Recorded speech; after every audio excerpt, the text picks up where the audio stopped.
ESBM में creativity first. Creativity यानी क्या? पहले तो क्रिएटिविटी सेकंड यूनिट है ये अपना। क्रिएटिविटी यानी ability to bring something new into existing. यानी क्रिएटिविटी यानी एबिलिटी है पहली बात तो, और वो एक्टिविटी नहीं है।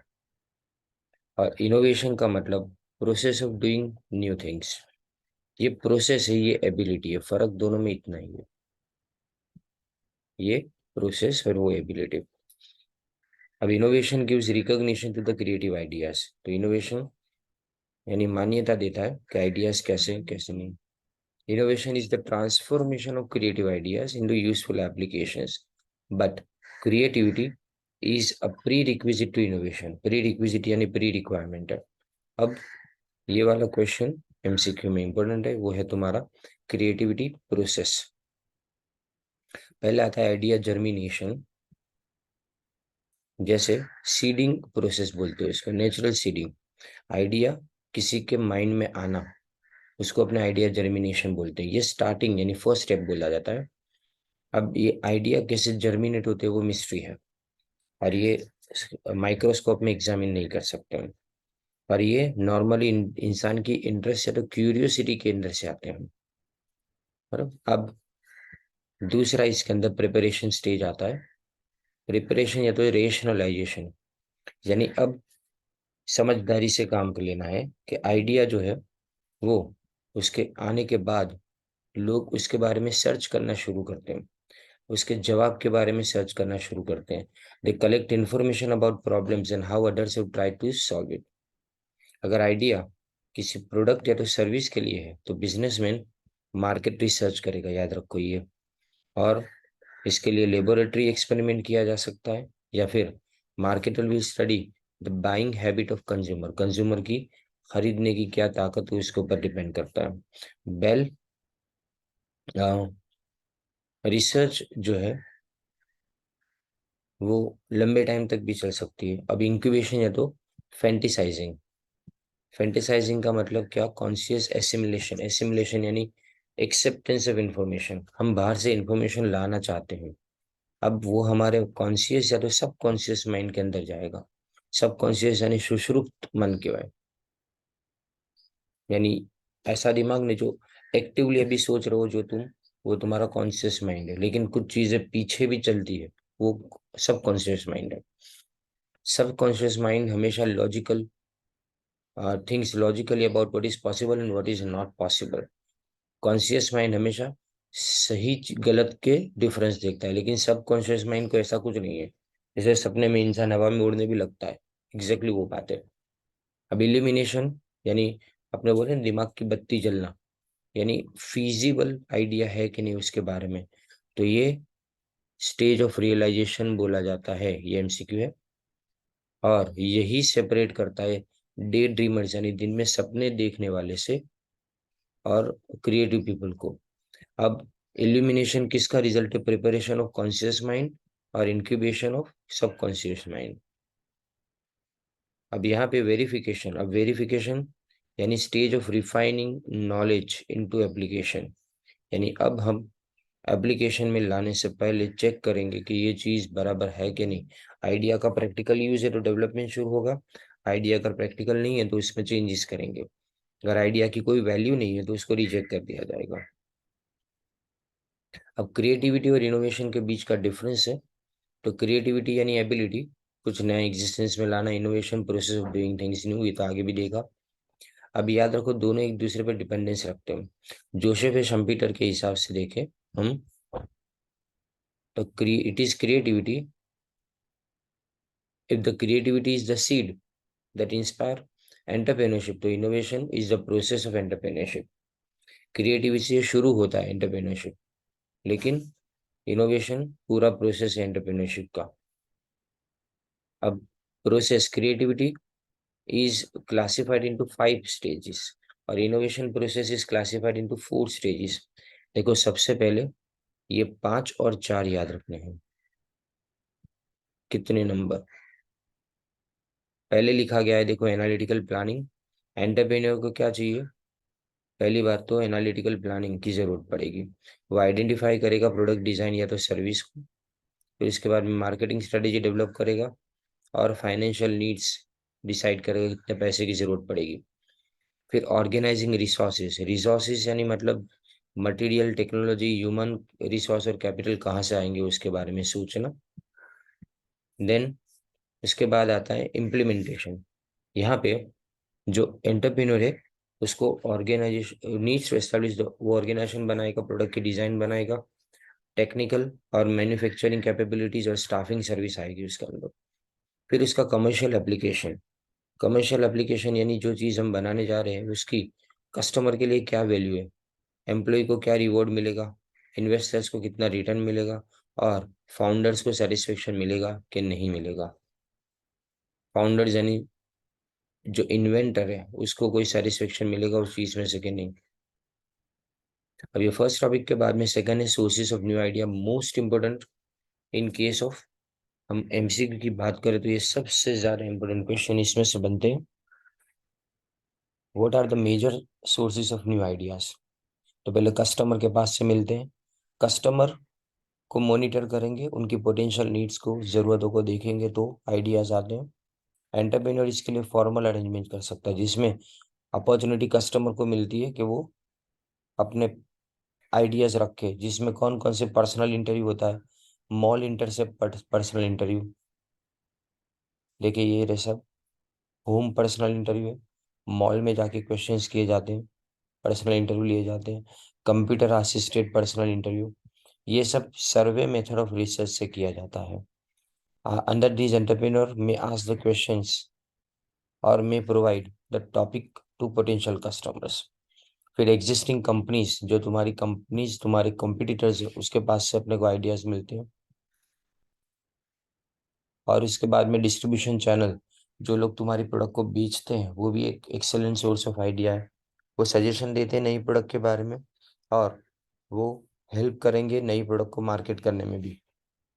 फिर उसके बाद गवर्नमेंट, गवर्नमेंट की जो पेटेंट ऑफिस है वहां से अपने को इन्फॉर्मेशन मिलेगी कि कैसी कैसी चीज़ों के बारे में पेटेंट फाइल की जा रही है, तो इससे भी अपने वो प्रोडक्ट मार्केटेबल बनाने के आइडियाज मिलेगी। और गवर्नमेंट के रेगुलेशंस, इसमें ये एक चीज़ याद रखना है, OSHA, this is occupational safety and health act.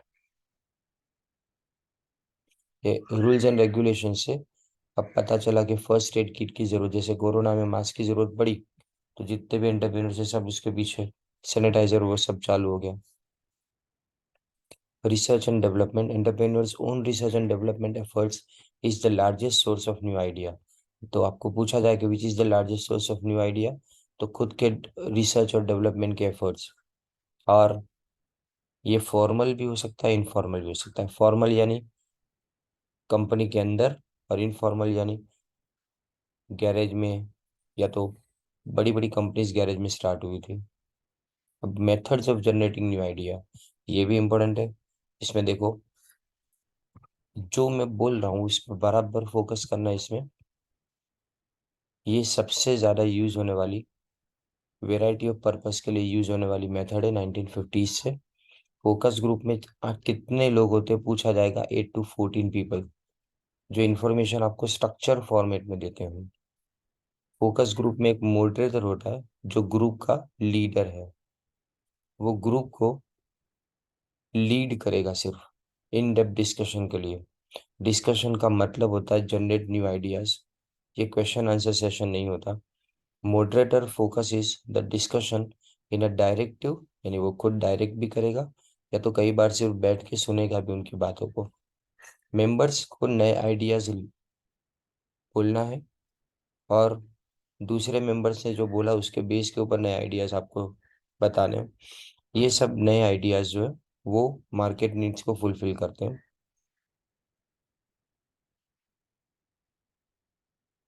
अच्छा, ये आपको पूछा जा सकता है कि focus group is an excellent method for initially screening ideas and concept. शुरुआत के आइडियाज के लिए फोकस ग्रुप सबसे बेस्ट मेथड है। फिर आगे ब्रेनस्टॉर्मिंग, ब्रेनस्टॉर्मिंग कहाँ पे यूज किया गया सबसे पहले, तो ऑसबोर्न 1938 के अंदर अमेरिकन कंपनी। इसमें क्या किया जाता है, सबसे पहली बात तो कि obtaining new ideas and solution. Brainstorming का मतलब using the brain to storm the problem. Storm यानी प्रॉब्लम को उड़ाने के लिए। अब इसमें क्या क्या चीज़ें की जाती है, तो देखो सबसे पहले कोई क्रिटिसिज्म नहीं करो, no negative comment, free willing, जितने भी आइडियाज देने हो दे सकते हो, कोई लिमिटेशन नहीं है। जितना वाइल्डर यानी ऐसा समझो कि हकीकत से दूर हो ना आइडिया, उतना ज़्यादा अच्छा। क्वांटिटी चाहिए हमको, क्वालिटी नहीं आइडिया की। कॉम्बिनेशन और इम्प्रूवमेंट ऑफ आइडियाज, दो आइडिया को मिला के तीसरा आइडिया ला, वो भी एनकरेज किया जाएगा। इसमें ब्रेनस्टॉर्मिंग सबको एक मौका देता है आइडिया अपना सामने रखने का।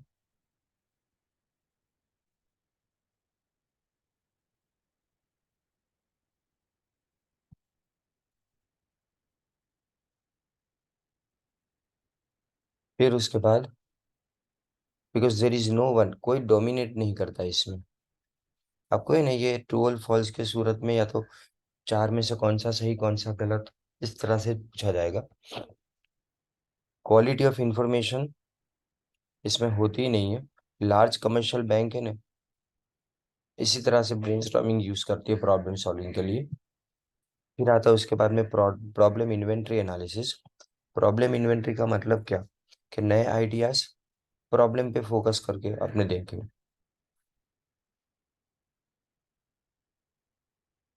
देखिए इसमें ये याद रखना है, इतना पैराग्राफ। लिस्ट ऑफ प्रॉब्लम्स अपने कंज्यूमर को दे देते हैं, और उसके सामने हम प्रोडक्ट के बारे में प्रॉब्लम्स बताना शुरू करना बोलते हैं उनको। ये मेथड किस में यूज होती है, तो टू टेस्ट प्रोडक्ट आइडिया। ये प्रोसेस से नए प्रोडक्ट की आइडिया अपने को पता चलेगी। फिर देखो क्रिएटिव प्रॉब्लम सॉल्विंग में ब्रेनस्टॉर्मिंग तो आगे आ गया। अब रिवर्स ब्रेनस्टॉर्मिंग, ये रिवर्स ब्रेनस्टॉर्मिंग भी पहले ब्रेनस्टॉर्मिंग जैसा ही है, पर इसमें फर्क क्या है देखिए। इन टू वेज, पहले तो रिवर्स ब्रेनस्टॉर्मिंग के अंदर क्रिटिसिज्म हाँ अलाउ किया जाता है, और नेगेटिव चीज़ें भी बोली जाती है आइडिया के बारे में। और हमको ये पूछना है कि कितने अलग अलग तरीके से आइडिया फेल हो जाएगा, यानी आपको सिर्फ नेगेटिव बातें बोलनी है उसकी। और उसके बाद में how this idea can fail, एक बार ये आ गया उसके बाद में फेल ना होने के आइडिया आ जाते हैं। लेकिन याद रखो यहाँ पे केयर सबसे बार ये रहना रखना है कि सामने वाला इंसान डिस्करेज ना हो जाए। फिर ब्रेन राइटिंग, ये भी रिटर्न ब्रेन स्टॉर्मिंग है, यानी इसमें से बोला जाता है, इसमें लिखा भी जाता है। इसमें लीडर अपॉइंट किया जाता है, और 5 मिनट का टाइम दिया जाता है कि 3 अलग अलग फॉर्म या तो कार्ड के अंदर आइडिया लिखे। फिर वही नेक्स्ट पार्टिसिपेंट को पास ऑन करेगा वो। The next person uses them to trigger, वो अपने आइडिया उसमें लिखता जाएगा। इस तरह से 3 3 आइडिया ऐड होते जाएंगे। The process continuous until the form, यानी कार्ड जब तक भर नहीं जाता तब तक ये प्रोसेस चलता रहेगा।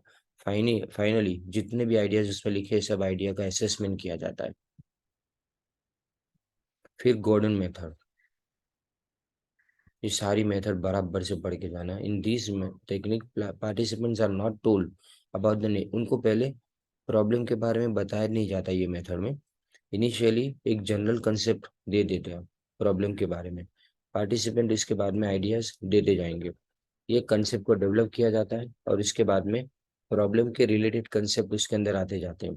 फाइनली एक्चुअल प्रॉब्लम उनके सामने रख दिया जाता है, और उस बेस के ऊपर फाइनल सॉल्यूशन उनको देना है। Gordon method prevents preconceived idea, कुछ सोच के नहीं आएगा क्योंकि किसी को पता ही नहीं है किसके बारे में डिस्कशन चल रहा है। प्लस इससे इनोवेटिव सॉल्यूशंस आते हैं। फिर checklist method, checklist यानी टिक मार्क करने का। न्यू आइडिया इज डेवलप और problem is solve through a list of related issues और सजेशन। ये क्वेश्चन या तो स्टेटमेंट्स होते हैं, उसको लिस्ट के अंदर अपने टिक करते जाने का है, इससे न्यू आइडियाज आता है। फिर इसके बाद में फ्री एसोसिएशन, ये सिंपल है लेकिन इफेक्टिव मेथड है। और इसमें तो हम किस तरह से काम करेंगे, first word related to the problem is written down, पहले तो प्रॉब्लम के बारे में एक शब्द लिखे जाएंगे, उसके बाद में नए वर्ड्स उसमें ऐड करेंगे। फिर चेन ऑफ आइडियाज, अलग अलग आइडियाज उसमें क्रिएट की जाएगी, जिसमें नई प्रोडक्ट की आइडिया भी होगी। फिर कलेक्टिव नोटबुक मेथड, इसमें pocket size notebook entrepreneur arrange करता है। The notebook contains a statement of the problem related data and blank pages. ये नोटबुक डिस्ट्रीब्यूट किए जाते हैं और इसमें पार्टिसिपेंट को 3 बार उस नोटबुक के अंदर आइडियाज रखने हैं। At the end of the month ये सारी नोटबुक्स वापस कलेक्ट की जाती है और उसको एनालाइज किया जाता है। ये कलेक्टिव नोटबुक मेथड है और इसी के बेस के ऊपर बेस्ट आइडिया डेवलप करेंगे। लास्ट में एक सेंट्रल कोऑर्डिनेटर होता है जो इस आइडिया की समरी बनाएगा। फिर एट्रीब्यूट्स लिस्टिंग। एट्रीब्यूट यानी क्वालिटी, क्वालिटी यानी कौन सी, जैसे यहाँ लिखा है कि attribute of pencil, sharp material, idea material, hardness of lead. फिर उसके आईडी यानी आइडियल मटेरियल, फिर विथ ऑफ लेड, उसके बाद में quality, colour, weight, price. Initially entrepreneurs एक टेबल ड्रॉ करता है, उसमें अलग अलग क्वालिटी की चीज़ें, अलग अलग क्वालिटी के बारे में रखेगा और उसके नीचे अलग पॉसिबल वेरिएशन, जैसे यहाँ पे लेड के बारे में लिखा है तो कितने मिलीमीटर का होगा वो लिस्ट करेगा। एंटरप्रेन्योर इसमें से सिलेक्ट करेगा ईच कॉलम को और नया मिक्सचर बनाएगा। फाइनली वो इवेल्युएट करेगा और चेक करेगा कि प्रैक्टिकली ये आइडिया जो इसने बनाया वो पॉसिबल है भी कि नहीं। फिर force relationship, it is the process of forcing relationship between different products. जानबूझ के दो अलग अलग प्रोडक्ट जो एक दूसरे के साथ में बिल्कुल भी रिलेटेड नहीं है उसके साथ में, जैसे पेपर और सोप, ये दो हम इसका कॉम्बिनेशन करेंगे तो इस आइडिया को क्या करेंगे, सोपी पेपर या तो paper soap. Idea wash and dry travel aid and tough paper having immerse यानी उसको डुबाया जाता है लिक्विड सोप के अंदर। रिलेशन और कॉम्बिनेशन ऐसा कि जो पहले तो आइडिया दिमाग में आया नहीं लेकिन उसके बाद में इसके ऊपर से प्रोडक्ट डेवलप की जाती है। फिर बिग ड्रीम अप्रोच में थिंक बिग, यहाँ पे रिकॉर्ड और इन्वेस्टिगेट किया जाता है एवरी पॉसिबिलिटी को, नेगेटिव थिंग्स इसमें नहीं होती। The base of this technique is to conceptualise idea without any constraint until it gets into a workable form. The patents, trademarks, trade secrets, etc. are the various ways of protecting unusual ideas. They are also known as intellectual property for the entrepreneur. ये intellectual property big dream project approach में आता है। इसमें patent, ध्यान देना, criteria new and useful, patent और trademark, इसकी office होती है सेंट्रल, 17 से 20 साल की पेटेंट दी जाती है और आफ्टर दैट पेटेंट एक्सपायर्स, इसके बाद में वो रिन्यू नहीं की जा सकती। और इसमें यूटिलिटी पेटेंट और डिजाइन, यूटिलिटी पेटेंट का मतलब क्या, नई प्रोडक्ट के बारे में, नए प्रोसेस के बारे में, मशीन्स के बारे में, मेथड्स ऑफ मैन्युफैक्चरिंग और कंपोजिशन ऑफ मैटर, ये 100% आएगा। पेटेंटिंग प्रोसेस में method of production, research, testing, analysis, ये सब आएगा। और पेटेंटिंग मशीन में प्रोडक्ट, इंस्ट्रूमेंट, मशीन और other physical object. Patenting manufactures includes a combination of physical not found in nature fabricated in unique and useful application। कुछ ऐसी manufacture करेंगे ना जो नेचुरली फाइंड नहीं होता, जो कुदरती नहीं मिलती उसी चीज के लिए। फिर कंपोजिशन यानी याद रखे ये आएगा, केमिकल कंपाउंड, ये सब यूटिलिटी पेटेंट में आता है। सिंथेटिक मटेरियल, डिजाइन में क्या, नई डिजाइन खाली। और प्लांट पेटेंट का मतलब कि new variety of plant that can be reproduce. एक पूरा प्लांट है इसके बारे में, डिजाइन के बारे में अपने क्या करेंगे, पेटेंट लेंगे। 3 अलग अलग तरह की पेटेंट्स है, टाइप्स ऑफ पेटेंट्स आपको पूछ सकते हैं। फिर उसके बाद में ट्रेडमार्क, ट्रेडमार्क कंपनी की सिग्नेचर है, ये याद रखना, एमसीक्यू है ये। और यहाँ पे कोक जो ट्रेडमार्क है, एप्पल कंप्यूटर का जो एप्पल का साइन है, संकल्प रेस्टोरेंट। फिर 20 साल के लिए ट्रेडमार्क नॉर्मली दिया जाता है। पेटेंट याद रखिए 17 से 20 और ये 20 साल के लिए। ट्रेडमार्क या तो सिंबल, सर्विस मार्क भी यूज किया जाता है। और याद रखो पेटेंट रिन्यू नहीं होता लेकिन ट्रेडमार्क रिन्यू किया जा सकता है। कंपनी का name can not register, company का नाम कभी भी ट्रेडमार्क की तरह से नहीं यूज होता है, ट्रेडमार्क कुछ अलग होता है। और सर्विस मार्क में भी क्या होता है, देखो, सर्विस मार्क के अंदर name, wording used in advertising, symbol या तो कोई भी चीज उसके अंदर हो सकती है। ये आपको प्रोटेक्शन देता है कॉम्पिटिटर से। फिर उसके बाद में कॉपीराइट। कॉपीराइट हमेशा किसके लिए होता है ये भी पूछेंगे आपको। देखिए कॉपीराइट एक्सक्लूसिव राइट है जो प्रोटेक्ट करेगा क्रिएटर ऑफ ओरिजिनल वर्क को, of authorship like literally music और आर्टिस्टिक वर्क के लिए। इसमें सिंबल सी का सिंबल लिखा जाता है, बुक के अंदर होता है कॉपीराइटेड वर्क के लिए। और ये फॉर्म को प्रोजेक्ट याद रखना, ये फॉर्म को प्रोटेक्ट करता है in which the idea is express but it does not protect the idea itself. उसी आइडिया के ऊपर 50 चीजें लिखो कोई फर्क नहीं पड़ता। कॉपीराइट मटेरियल को रिसर्च पर्पस के लिए यूज किया जा सकता है, एजुकेशन के लिए यूज किया जाता है, लेकिन उसके पहले रिटर्न कंसेंट यानी सामने से मंजूरी लेनी पड़ती है। Such use is called fair use, इसको अपने फेयर यूज बोलते हैं, यानी सही तरीके से यूज करना है। ये कुछ एमसीक्यूज जो आपके पैम्फलेट में है, एक बार देख जाना। तो बिजनेस प्लान मीनिंग, अब बिजनेस प्लान, तो बिजनेस प्लान रिटन डॉक्यूमेंट है जो आपको प्रपोज वेंचर के बारे में बताएगा, ये एमसीक्यू है।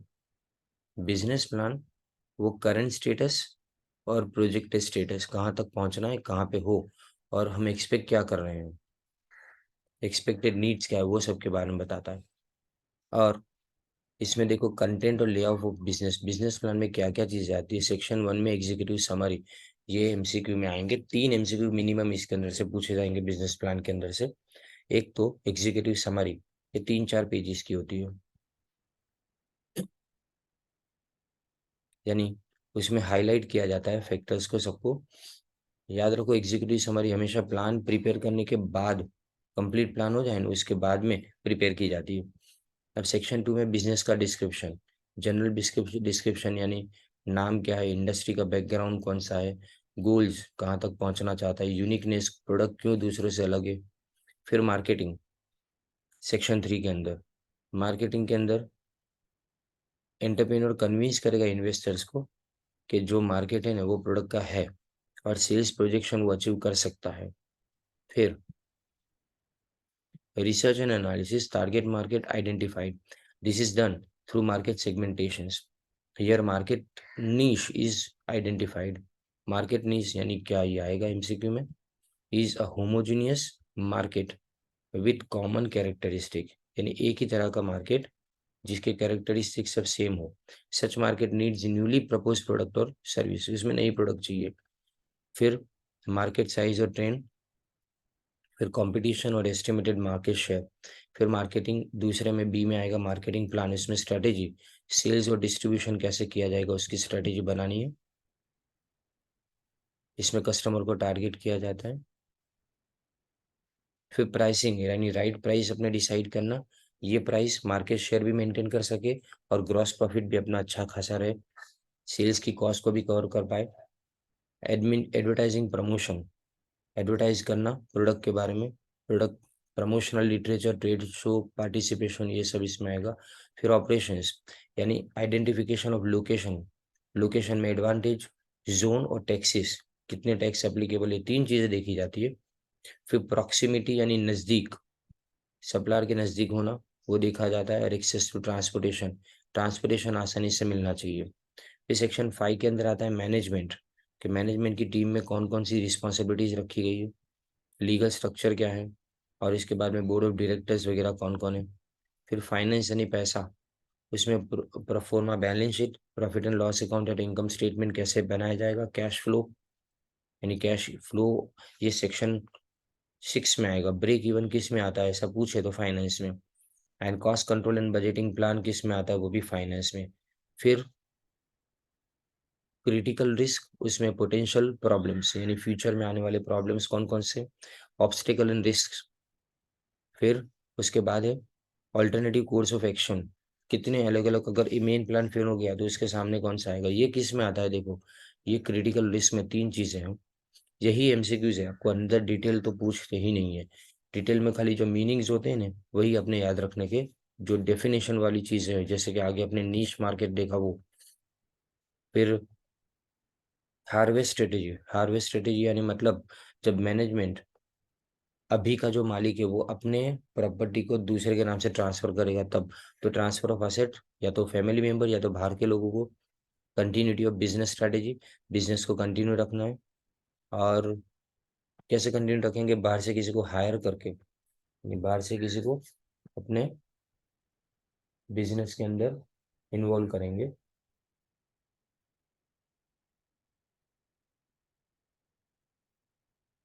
Timing and objectives, sorry, identifying access है, सक्सेस है।